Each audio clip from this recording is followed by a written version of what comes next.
Welcome to the Digital Marketing Insights podcast, brought to you by Brightside Digital.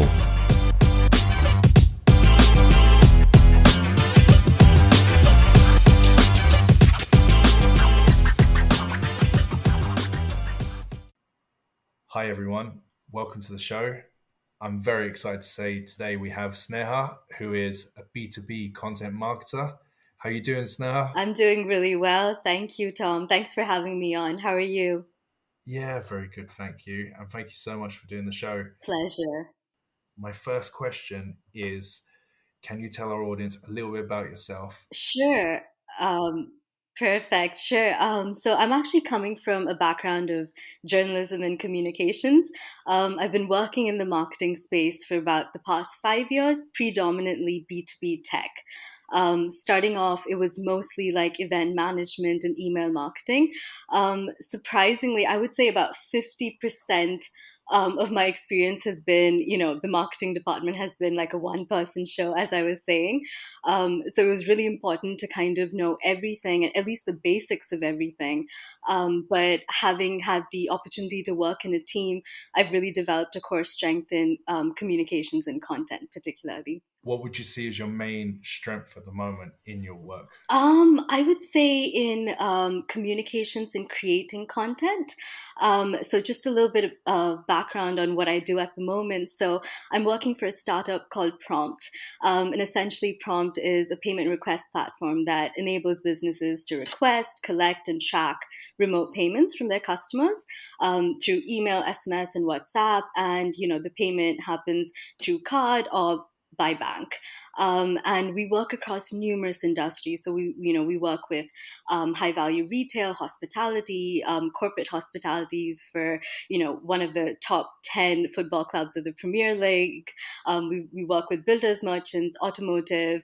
So it's a very diverse range of industries that we're working with. So here, the kind of content and really catering the content to the pain points of both the users and the decision makers in each of these diverse industries has definitely been an area that I've had the opportunity to develop. Tell me more about your marketing style for Prompt or some of your previous work. How do you go about marketing a B2B So platform? what we like to do is, on a high level, we have content that kind of caters to everyone. So, say someone who really has no idea about prompt, we have like our elevator pitch and, decks surrounding that. And then on like just one layer below that, we have content that we cater specifically to these different industries. So whether it's, now predominantly it is content in the written form. So you've got your white papers, two pages, and blogs. But we also, experiment with video as well.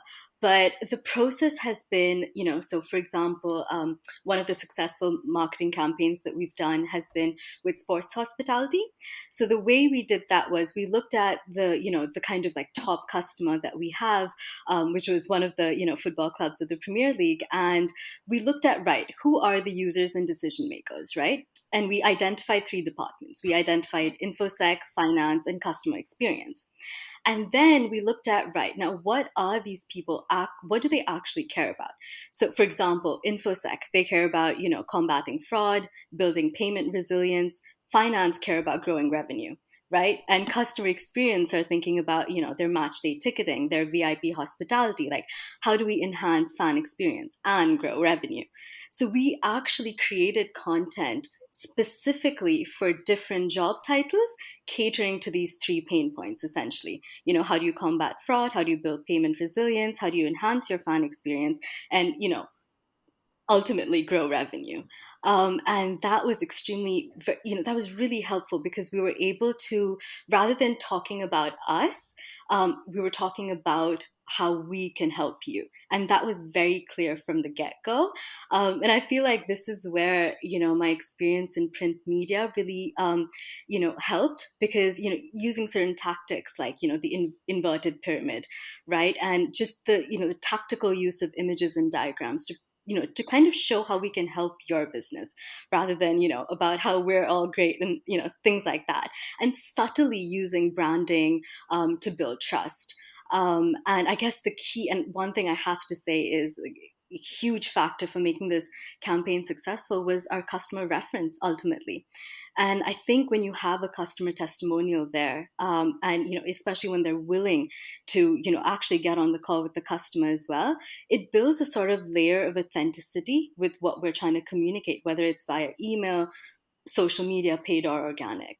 So that was a very good successful campaign. We were able to bring in high value leads into the pipeline. That's so interesting, and you kind of took my next question out there. But so looking at your successful campaign, is there any softwares you use to create this content? It's clear you've positioned several different content pillars, but is there any softwares that you use to organize all this or create this content? Yes. So I'll actually break it down because I feel like when it comes to marketing, like we're using so many different tools for different purposes.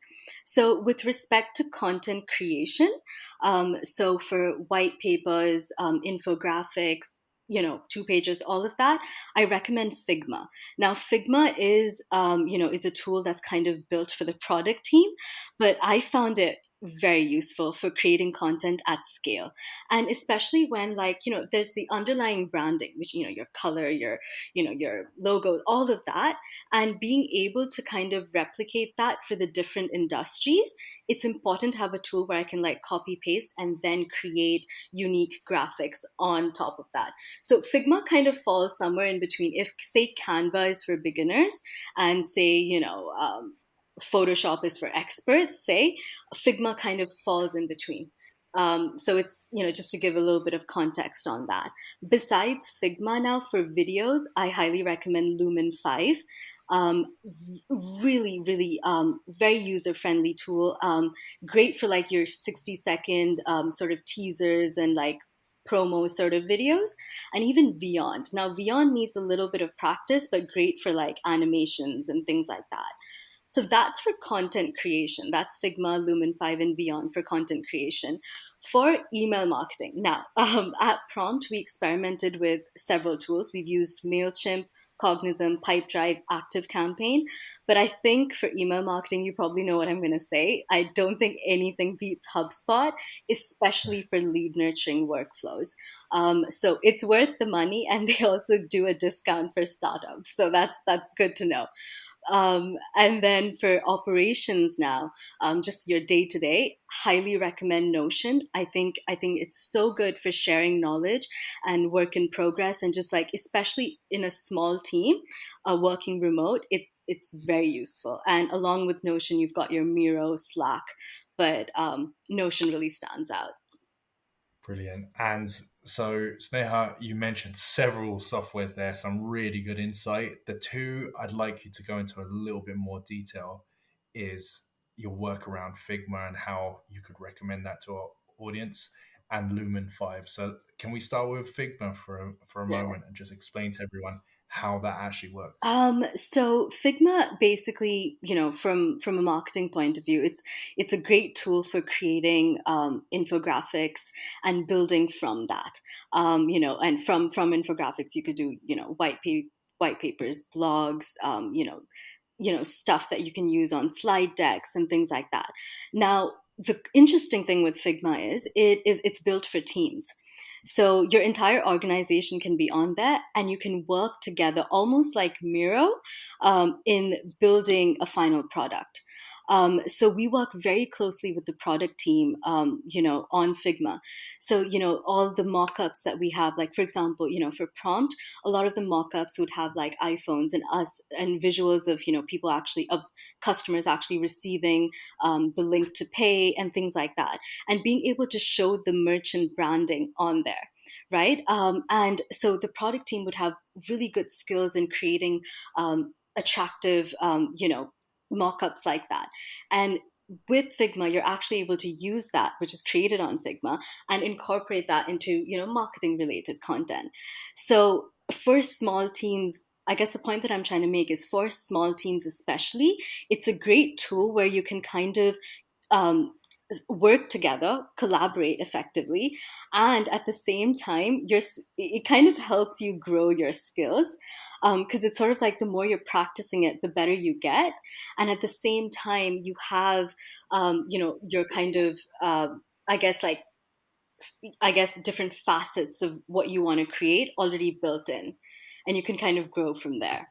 So it is very much, it kind of, you can scale it based on where you are. So say if you're at a beginner's level, you can kind of use it, at that stage, and kind of collaborate well with teams. But it's great for scaling up as well. So that's what Brilliant. I'd say with Figma. And it's very similar. It's like, I guess the best way to kind of explain it is it falls in between Canva and Photoshop. So it doesn't get too complicated with all like the layers as Photoshop can sometimes get. And at the same time, it gives you more scope to be creative than Canva. Brilliant. And Lumen 5? And Lumen 5 now, it's excellent for creating just kind of the wonderful. So, I feel like with video, right? Oftentimes, especially when I'm scrolling through, like, say, LinkedIn, anytime a video pops up, it catches my attention.